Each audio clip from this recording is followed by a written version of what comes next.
Сәлеметсіздер ме, құрметті оқушылар? Бүгінгі сабағымыздың тақырыбы әйтеке би қасқа көл дауы. Оқу мақсаты: шығармадағы ұрпақтар сабақтастығы көрінісін заманауи тұрғыда салыстырып, жаңашылдығына баға беру. Бағалау критерийлері: өмірмен байланыстыра талдай алады, заманауи әлеуметтік мәселемен салыстыра алады, өміршеңдігіне баға береді. Сабағымызды бастамас бұрын мына қысқаша бейнебаянға назар аударуларыңызды сұраймын. Әйтеке Байбекұлы қазақ халқының бірлігін нығайтуға үлкен үлес қосқан атақты үш бидің бірі, мемлекет қайраткері. Шешендік қасиетінің ашылуына әкесі мен Қосуақ бидің ықпалы тиеді.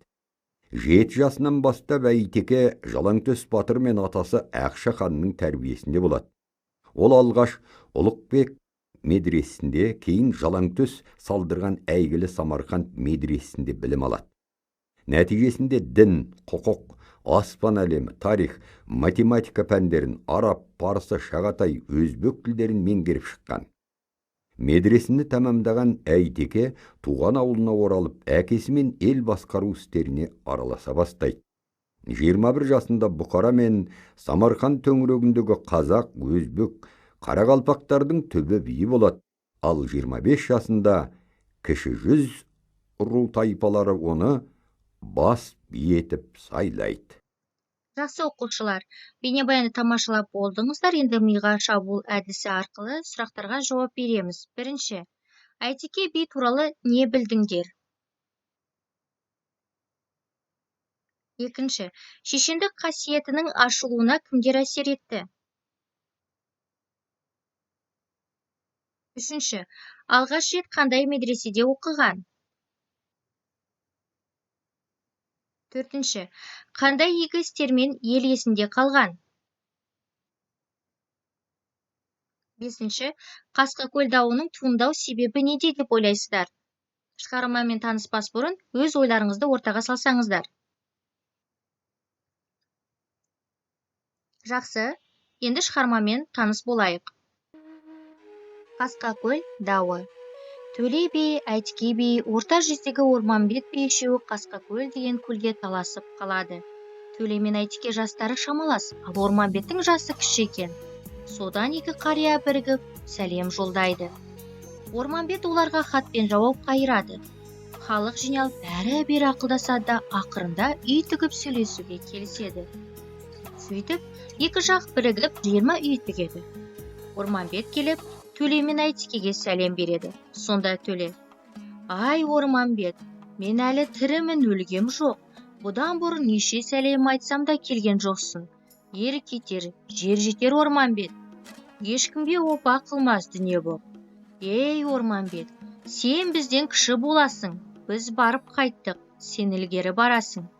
Біз енді көп жүрмеспіз, көмілерміз. Сен жас едің, көңілдегіңді аларсың», дейді. Әйтеке де Төленің сөзін қостап: «Бай болсаң халқыңа пайда тисің, батыр болсаң дұшпанға найзаң тисің. Бай болып пайдаң тимесе, батыр болып найзаң тимесе, жұрттан ала бөтен үйің күйсін» деген. Бізге кейінгілер осыны айтама деп ойлаймын, дейді. Сонда Орманбет: «Екі би, айтқан сөзің жарасады. Еншіге әркімдер ақ таласады. Бұл Қасқа көл орта жүздің көлі еді. Айтқандарын қиянатқа жанасады. Қанағатсыз билерді қабан деген, қамшылатқан жүйрікті шабан деген. Біреудің ақысына зорлық қылса, ақыретте мұндай істер жаман деген», дейді. «Ей Орманбет, сіз бізге Қасқа көлді беріңіз». «Қасқа көл? Рас, сізге жақынырақ. Бардан пайда, жоқтан залал деген. Не берсе қайырын тілеп көріңіз. 300-дің ортасында Қасқа көл бар, әр жерде су ішетін басқа көл бар. 3 бөліп енші қылып алысайық, жер жетер, көңіліңді ұстаматар», дейді Төле. Үшеу олай сөйлесіп, былай сөйлесіп келісе алмайды. Орманбет ырық бермеген соң, Төле қатты сөздер айтады. Дау бітпей, Орманбет еліне қайтады. Үйіне келген соң даудың мән жайын бастан аяқ айтып береді. Сонда анасы: «Балам, қарт билерді бекер ренжіткен екенсің. Әлде болса тілімді алсаң, Қасқа көлді бөліп бер», дейді. Анасы айтып қоймаған соң Орманбет көнеді. Үй тігіп 9 бие сойып Төле мен Әйтекені шақырады.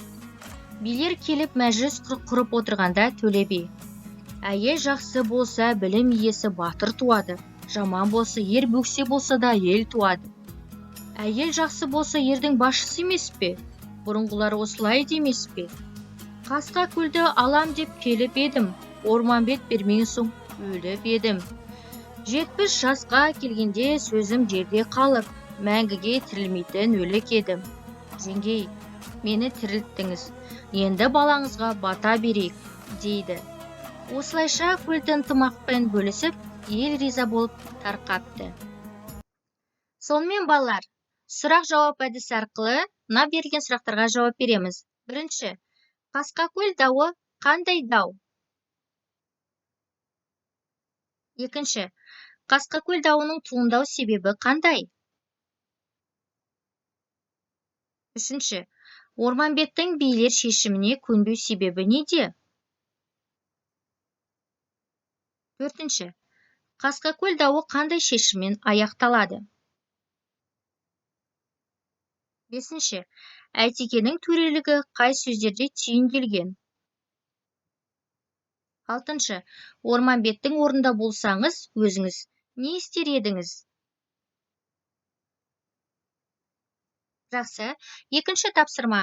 Grow әдісімен 1-2 сөйлеме мәтін мазмұнын, мақсатын, идеясын, әрекетті талдап жазыңыздар. G. Мақсаты. Оқушылар билердің мақсатын, яғни сіздер айқындау керексіздер. R. Идея. Шығарма негізгі идеясын анықтайсыздар. O. Қолдағы мүмкіндіктер, яғни Орманбеттің өзін көрсетуі мен анасының айтқан ақылын талдайсыздар. W. Әрекеттер. Орманбет пен билердің іс-әрекетін қарастырасыздар. Екінші тапсырмаға берген дескрипторлар шығарманың мазмұнын түсінеді, негізгі идеяны анықтай алады, Grow әдісімен талдау жасай алады.